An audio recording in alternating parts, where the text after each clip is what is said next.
Times Square in Midtown Manhattan.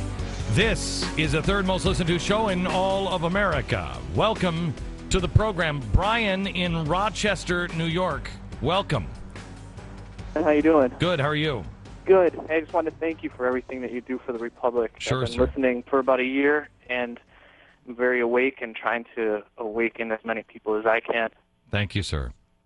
I just wanted to talk about, I had dinner with some friends last week that live in Tel Aviv, Israel, and they said Israel is probably going to escalate some sort of situation with Iran coming very soon. It's all over their news.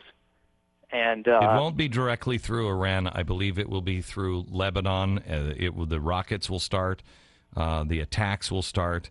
Lebanon is, Hamas, Hezbollah, which is directly tied tied to Iran. And I think you're going to start seeing really nasty stuff come September, which could suck the entire world into a nightmare, an absolute nightmare.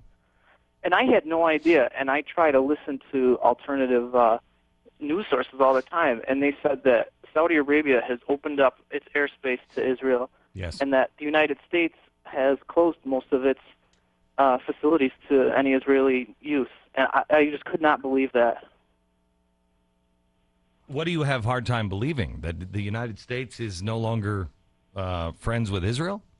I mean, I understand it, but I can't believe it. Are you Jewish, Brian? No, I'm not. I am a Christian man. All right.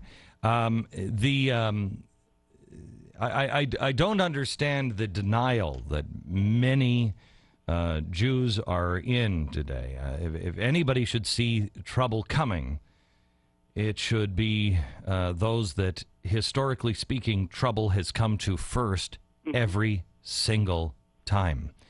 And the story repeats itself over and over and over again. Have you ever read the Bible, Brian, and said, how do people not see this coming? Yeah. I mean, it's the same story. The difference, the reason why people don't see it coming in the scriptures is because that's condensed. Can you imagine if you took our 200-year period, and it starts with George Washington and ends here, and it's only 30 pages, wouldn't you say, what the heck was wrong with these people? How did they not see this coming? Because it happened slowly. God either hardened their hearts, or they've become disillusioned because of the sin and unrepentance. No, I tell you, you know what it is people, I think it's much more logical to think that people don't want to see things as they truly are sometimes. Nobody wants to think that trouble is coming. Nobody wants to think that people could be so horrible. I've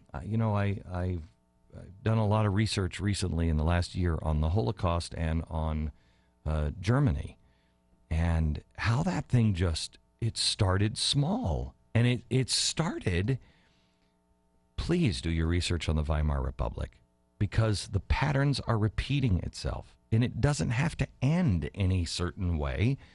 It's up to us to choose.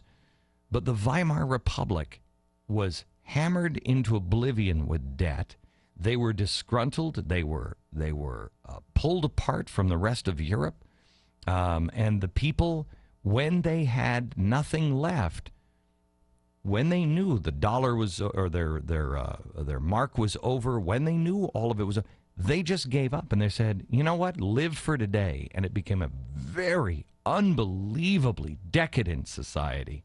It became a society where just spend it all today because it doesn't matter. And there were those ringing the bell at that time. And then I saw footage recently of Adolf Hitler I have never seen before. We have to play it on the air some point. I've never seen this. You know how people always say, oh, well, he was a religious guy. He was a Christian movement. In the first year, it was. He needed that. He needed that because people were so afraid. Society had gone into such debauchery There were so many problems, and people had despair. And so they knew they had to turn to God. And that's when dictators come walking in. And he used God. You'll notice all of his other speeches later, he doesn't talk about God. His early speeches, he's talking about Jesus Christ and the gospel of Jesus. It's frightening stuff. It's frightening. Nobody wants to think that things could happen. And it's human nature. When I was doing my research, there was this story. I'm trying to remember what it was, what the name of it is. It's a story of this couple, Jewish couple, and they live in, I think they lived in Amsterdam, or I can't remember. But when the Germans came in, these two, they didn't know each other at first. These two saw it coming, and she was with her family, and her family was like, no, you can't step out of line. They'll kill the whole family. No, you can't do anything. And he was in a family that was in total denial. Well, they both ended up in this happy concentration camp. I contend any concentration camp is a concentration camp, but this was a happy one where all the Jews came and they were all happy. And he was talking about how they had learned their lessons really quickly on the mistakes that they had made, but they're in this camp. Now, first, they lose their right to shop at the stores they want to at certain hours. Then they can't shop at those stores at all. They have special Jewish stores. Then they lose the right to radios. Then they lose the right to cars. Then they lose the right to bicycles. Then they're in this happy concentration camp. And every step of the way, they were saying to each other, it just won't get any worse than this. It won't get any worse than this. Well, they can't do that. They're not going to do that. He said, I put my father on the train from the happy concentration camp. I put my father on the train to Auschwitz. And as I closed the door of the train and I was crying, my father looked at me with sincerity and said, don't worry, son, it won't get worse than this. All the way to the train of Auschwitz. It is human nature. That's why C.S. Lewis said, hope and fear are the same. Because it's a barrier. Only despair puts you in a place to where you say, I have no answer left but God. But the secret is, over and over and over again, I don't care what religion you're in, check any religious scripture. Over and over and over again, the story is, God says, wake up, wake up. Turn back to me before it's too late. Wake up. And they don't. And then it's too late. And so they're destroyed. And it has to start all over again. And the people, after they're destroyed, their children do wake up. And they experience a revival, an awakening, a revival, and a restoration of their freedom, and then they get fat and lazy. And then God says, wake up, turn back to me before it's too late, and they destroy themselves again. With everything in me, if you have ever believed a word I say, if you can just put yourself into this position, I don't believe him, but what if he's right? If you'll just consider for a moment, what if he's right? Then what? Just consider the possibility that God is saying to us right now, wake up and turn to me. I know with everything in me, I will give my last penny, I will give my last breath to tell you that is true, that is what he is saying, and that is the only answer, period. everything will solve itself. But the clock is ticking. It's reasonable to turn to him now. You don't want to be in unreasonable times, because then the options... What did I say to you 4 years ago? I said, we're passing all of the exits.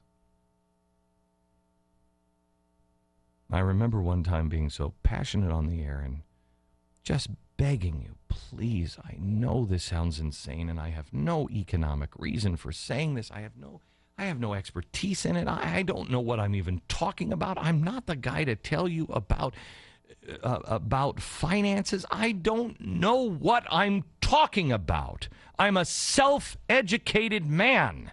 I know that.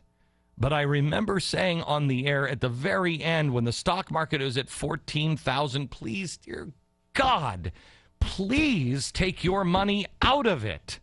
Please.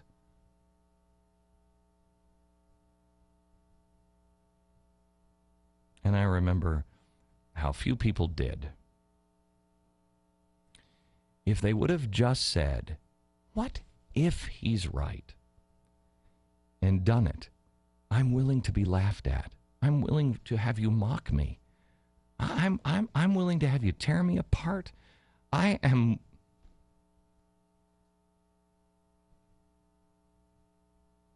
pledge to you my life,